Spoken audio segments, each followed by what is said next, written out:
Washington Secretary of State Rex W. Tillerson let slip last week a few tantalizing details about one of the nation's most secret military contingency plans, how the United States would try to race inside North Korea to seize its nuclear weapons if it ever saw evidence that Kim Jong-un's government was collapsing.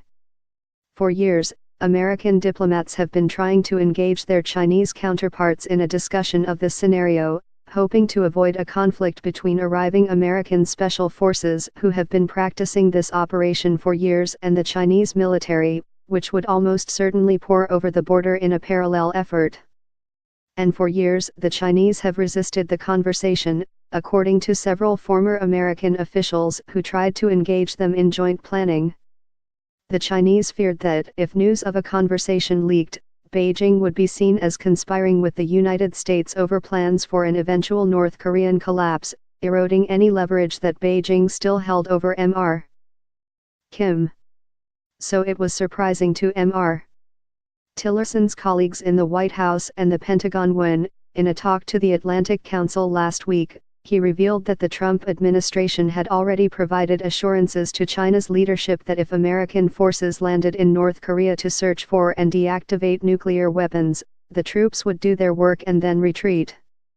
North Korea has defied past predictions of collapse, and one does not appear imminent.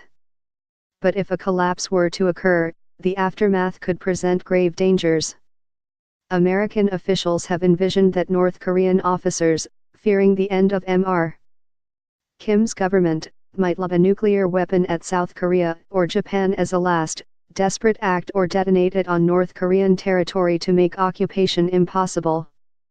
On Tuesday, speaking from note cards, Mr.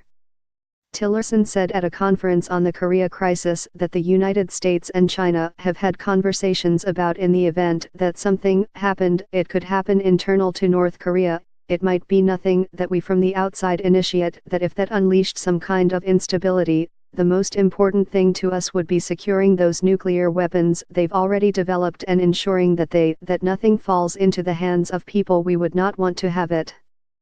He added, "We've had conversations with the Chinese about how might that be done." He repeated his past assurance that the administration was not seeking regime collapse or an accelerated unification of the Korean peninsula.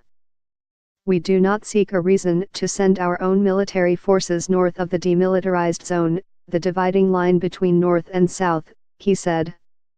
"But if America's hand is forced," he added, "we have had conversations that if something happened and we had to go across a line, we have given the Chinese assurances we would go back and retreat back to the south of the 38th parallel when conditions allowed."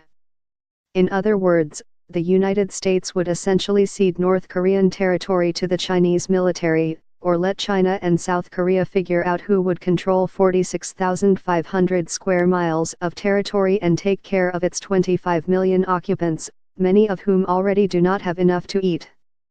In an interview on other national security issues on Friday, a senior administration official who has been deeply involved in the North Korea contingency planning declined to speak about the issue, even to confirm that the conversations the secretary described had taken place.